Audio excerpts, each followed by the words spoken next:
Olá pessoal, nessa aula nós vamos falar sobre dois operadores da linguagem C# chamados async e await. O código dessa aula vai estar na branch aula 032 e vamos a uma pequena definição aqui. O async e await eles são funcionalidades, ou operadores do C# para a gente simplificar, que ajuda a gente a simplificar o trabalho com threads. A ideia aqui é a gente criar aplicações assíncronas. Então, se você conhece programação já há algum tempo, sabe que uma das coisas mais complexas de se fazer em uma linguagem de programação é você trabalhar com várias threads ao mesmo tempo, ou seja, permitir que o seu código possa executar rotinas em paralelo. Tá? A ideia do async e do await é permitir que a aplicação utilize o recurso de multithreading para otimizar a performance. Então a ideia é exatamente essa, a gente usar várias threads ao mesmo tempo e com isso aumentar a performance da nossa aplicação. Esses dois operadores surgiram e começaram a ficar mais populares na linguagem muito por conta dos processadores multicore, que quando surgiu pela primeira vez essa ideia de processadores multicore, a linguagem C# não tinha um async e await. Aí para você fazer aplicações que fazem uso de várias threads, era muito mais complexo, você tinha que usar alguns recursos mais de baixo nível. Então, com o advento do async e await, isso, em tese, passa a ser um pouco mais simples e fácil para a gente usar multithread nas nossas aplicações. Bem, vamos ver na prática como que isso funciona.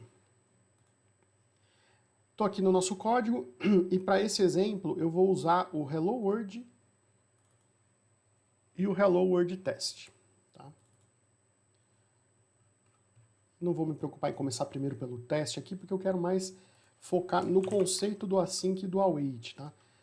Então eu vou começar aqui pelo Hello World mesmo. E a ideia é a gente criar uma tarefa aqui que simule uma rotina de longa duração, ou seja, uma rotina que demora para executar. É uma simulação, então não se atentem muito na lógica que eu vou criar aqui. Mas a ideia é o seguinte, eu vou criar um método chamado tarefa, vai ter o nome da tarefa e vai ter o número de passos que essa tarefa vai realizar. Eu vou usar o console, e aí o interessante é que você vai ver que a gente vai usar o console para monitorar a execução dessas tarefas, e o console, vamos dizer assim, é como que a nossa aplicação se conversa com o usuário final através de uma interface. No caso aqui a gente está trabalhando com um teste unitário, então isso vai cair no console, no output do teste unitário.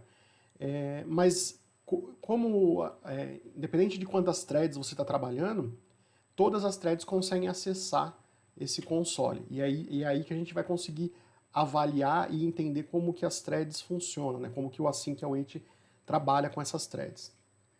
Bem, então eu vou colocar aqui uma primeira mensagem que é de início aqui, que é a tarefa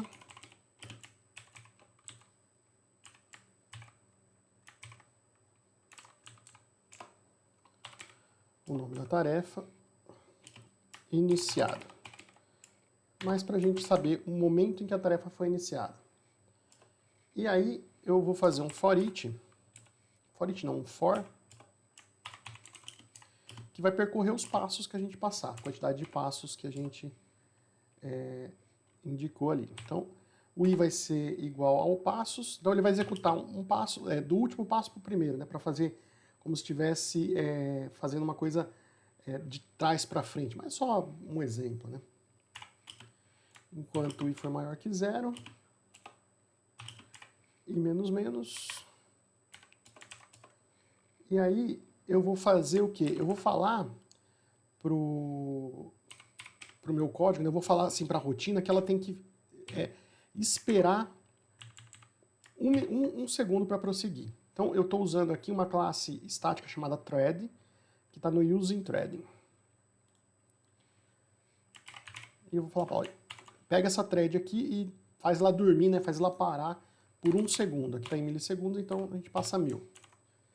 E aí, por fim, eu vou pedir para ele imprimir. Por fim, não, né?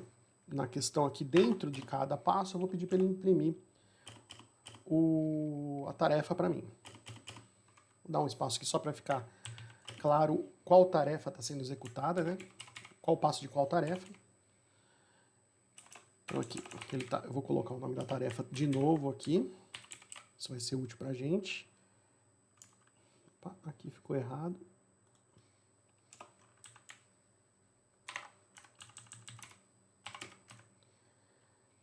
Então, estou executando a tarefa tal. E aqui eu vou colocar o número do passo só para a gente ver isso acontecendo. Okay? Por fim, como ela vai retornar uma string, o retorno dela vai ser a mensagem de tarefa concluída. Então, basicamente é essa mensagem aqui, mas indicando que ela foi concluída.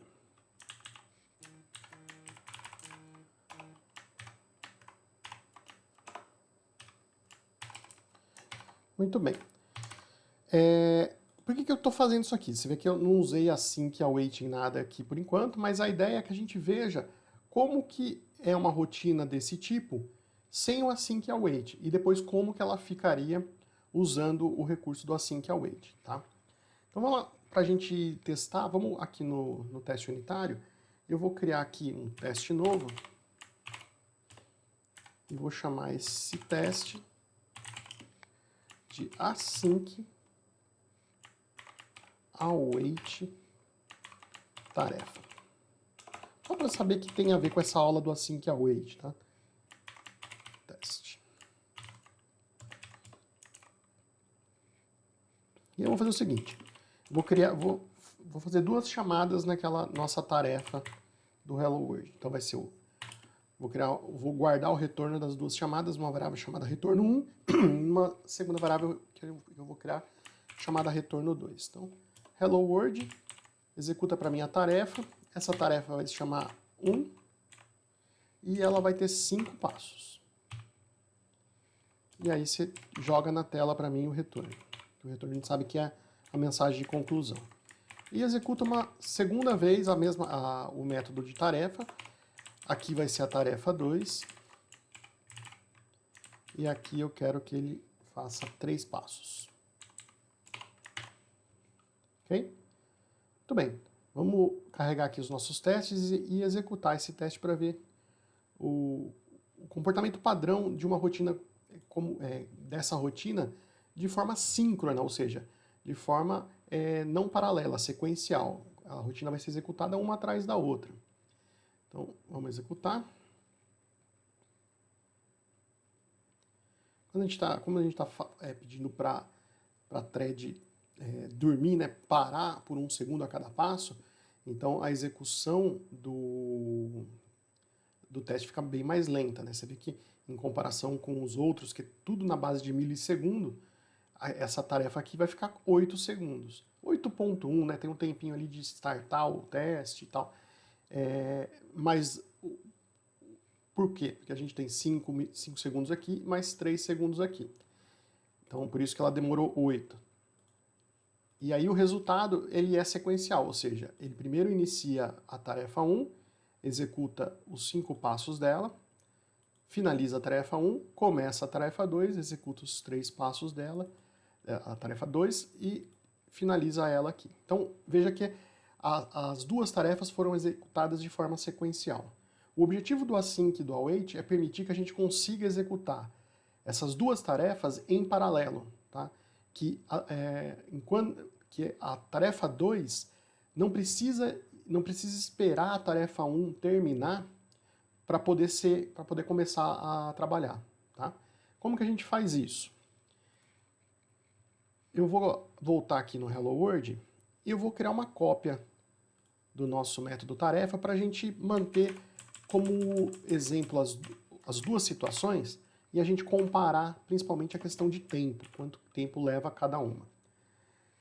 Eu vou chamar essa segunda tarefa aqui de async. Essa é uma convenção para quando você tem uma classe que tem dois métodos que fazem a mesma coisa, mas um vai fazer de forma síncrona e o outro não, então você usa o nome async. Não é obrigatório, tá? Se você só vai criar rotinas assíncronas, você pode omitir se você quiser.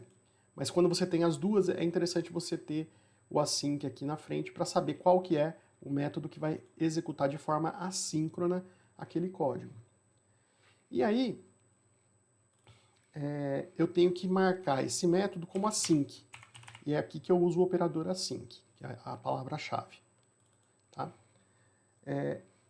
Todo método assíncrono, vamos ver se está faltando using, não.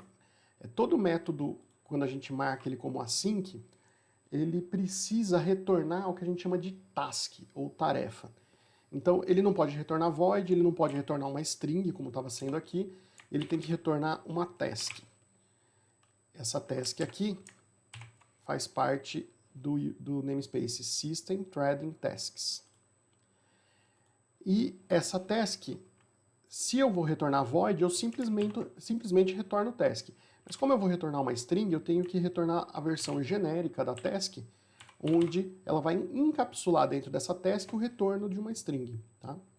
Então, na prática, é como se eu falasse para ele assim, ó, execute essa tarefa para mim, e aí ele não vai devolver o retorno da tarefa, ele vai devolver a tarefa em si. E aí quando eu quiser esperar pelo resultado da tarefa, eu vou falar para ela, ó, espera para mim o resultado dessa tarefa, e aí eu vou ter a string que é o retorno dela. A gente vai ver na prática logo na sequência. Bem, aqui é a mesma coisa, só que toda vez que eu uso um async, eu tenho que obrigatoriamente usar um await, tá? Não necessariamente não é obrigatório, né? Você vai ver que ele não dá um erro, ele dá um warning. Mas não faz sentido. Se eu estou fazendo um método assíncrono, ele tem que em algum momento chamar uma rotina assíncrona e esperar por ela para acabar. Tá? Então, o que eu vou fazer? A tarefa, né, o código aqui dentro dessa tarefa que demora a executar é esse sleep. Então eu tenho que falar para ele, ó, é aqui que você tem que aproveitar outras tarefas, ou outras tasks, né? Então eu não posso chamar diretamente o thread sleep porque ele não permite com que eu faça um await nele, né? Eu vou chamar uma outra versão desse cara que é o task.delay. Faz a mesma coisa.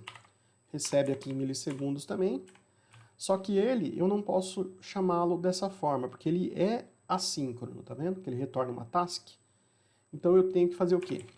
Eu tenho que dar um await nele, ou seja, eu tenho que falar para ele, ó, espere essa tarefa concluir para você seguir em diante. E aí eu concluo a implementação de um método assíncrono. Quando eu marco um método como async, ele tem que ter um await e ele tem que retornar uma task. Ok? Veja que a implementação é a mesma, tá? O código aqui é o mesmo, o que muda é a forma como que eu vou executar o código que vai demorar mais para responder. Aqui no teste, vamos criar um novo teste. E aí é o seguinte, toda vez que você trabalhar com async await, toda a cadeia de chamada do método precisa estar assíncrona, ou seja, só faz sentido você trabalhar com multithreading a partir de uma interface de usuário, né? Ou de uma chamada de uma API, que seja uma chamada de API, ou seja realmente a tela de um programa ou a página de um browser, você tem que ter um ponto de entrada. E para você chamar métodos assíncronos, você tem que fazer a chamada desde lá do ponto de input do usuário, ou seja, se o usuário vai clicar num botão para executar essa tarefa, o clique do botão já tem que começar a chamada como async. Em teste unitário não é diferente. Então, o que eu tenho que fazer é marcar meu teste unitário como async, e nesse caso, como ele retornava void, ele vai precisar retornar uma task. E aí a própria suíte de teste do Visual Studio vai dar conta de fazer essa chamada assíncrona. Então a gente não tem que se preocupar, a gente só precisa marcar ele como async task. E aí é o seguinte, eu não vou mais ter um retorno aqui, o meu retorno não vai ser mais uma string. Ele vai ser o quê? Para ficar mais claro, não vou usar o var aqui, vou usar o próprio tipo que ele vai retornar. Ele vai ser um retorno de task string e aqui eu vou chamar ele de tarefa 1. Eu vou dar eu vou fazer a chamada, só que eu não vou chamar o método tarefa, eu vou chamar o tarefa async. E vou fazer a mesma chamada que a gente fez aqui. Tá? Eu não vou imprimir o resultado disso aqui agora. Vamos fazer um primeiro exemplo com uma única tarefa, só para a gente ver o que acontece. E aí é o seguinte, eu vou imprimir na tela uma mensagem que é código que pode ser executado independente do retorno da tarefa 1. Então, isso significa o quê? Que nesse momento eu vou startar a tarefa 1 e ela vai começar a executar. E ela não vai esperar, né, a gente não vai esperar ela terminar para executar esse código aqui. Então, ele vai executar esse trecho meio que em paralelo com a própria tarefa 1. Tá? Sendo assim, aqui eu vou querer pegar o resultado. Então eu vou dar um await, tá? Tarefa 1. Então depois que ele imprimir esse trecho, eu quero que ele aguarde o término da tarefa 1 e aí joga o resultado no console para a gente. Vamos ver?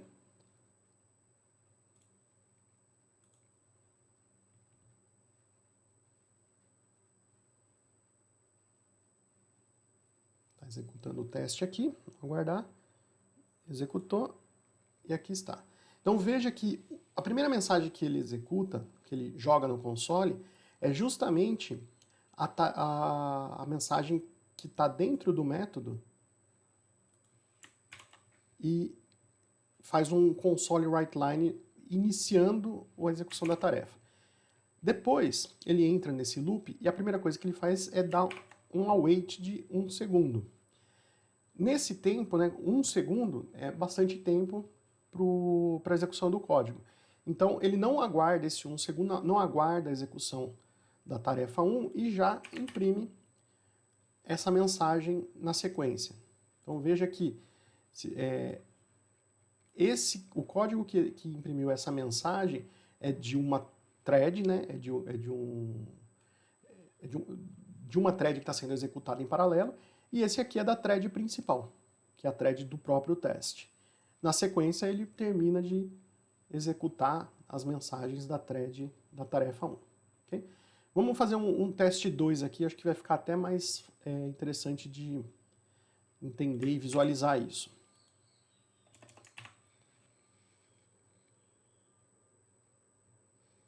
Eu vou fazer aqui, então eu vou...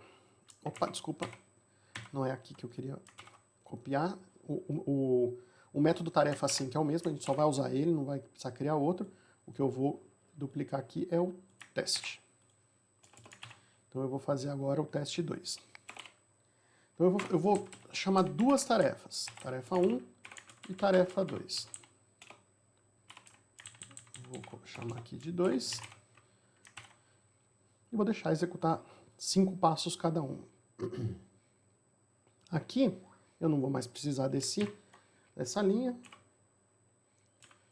E eu vou pegar dois resultados. Então, o resultado 1 é da tarefa 1. E aqui, o resultado 2 da tarefa 2. Vou imprimir na tela. Vamos ver como que isso se comporta.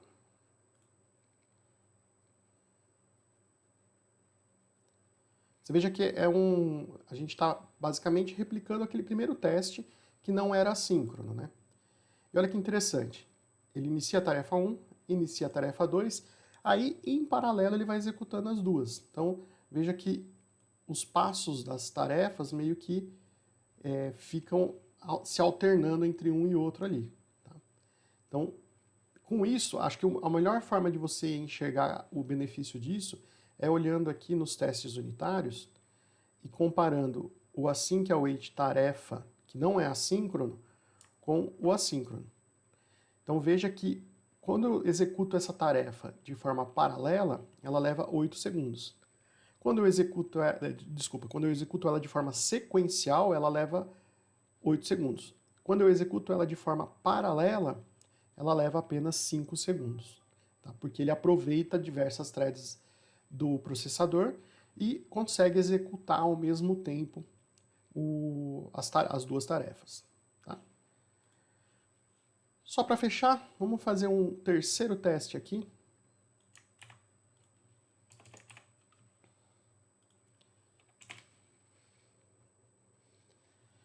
Eu vou fazer agora diferente. Eu vou fazer a tarefa 1 vai ser 5 passos, a tarefa 2 vão ser 10 passos. E aqui eu vou esperar executar a tarefa 1. E aí eu vou criar uma tarefa 3 aqui embaixo.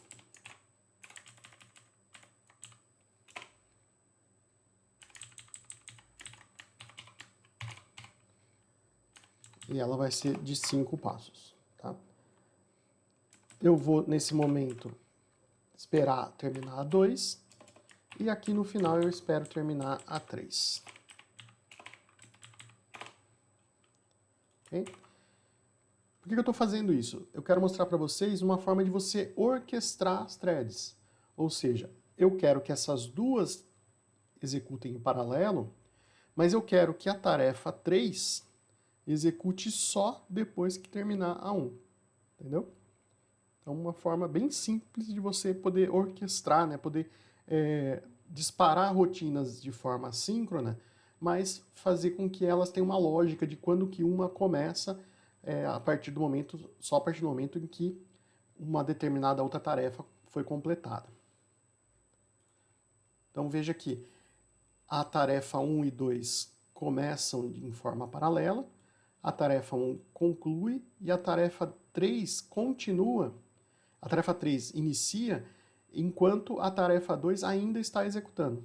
Então, a tarefa 2 é a tarefa que a gente não precisa, que pode ficar executando independente das outras duas. Mas a tarefa 3 só pode ser executada depois que a tarefa 1 foi concluída. E se você observar o tempo que ela executou, o tempo sempre vai ser determinado pela tarefa de mais longa duração que tem ali na nossa rotina, que é a de 10 passos, então, que é a de 10 segundos.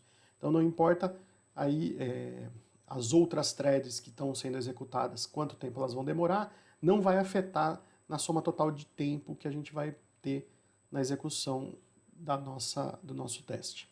Tá? Muito bem, era isso que eu queria mostrar para vocês. Vou deixar uma pequena atividade aqui, só para a gente reforçar esse conceito.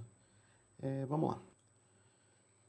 A ideia é muito simples, a gente tem um método chamado carrega-pets do arquivo, e ele está na classe Pet Extensions. A ideia é transformar ele em assíncrono, porque a gente sabe que esse cara aqui, ele faz a leitura de um arquivo em disco, e esses são os pontos que a gente sabe que são de maior duração, né?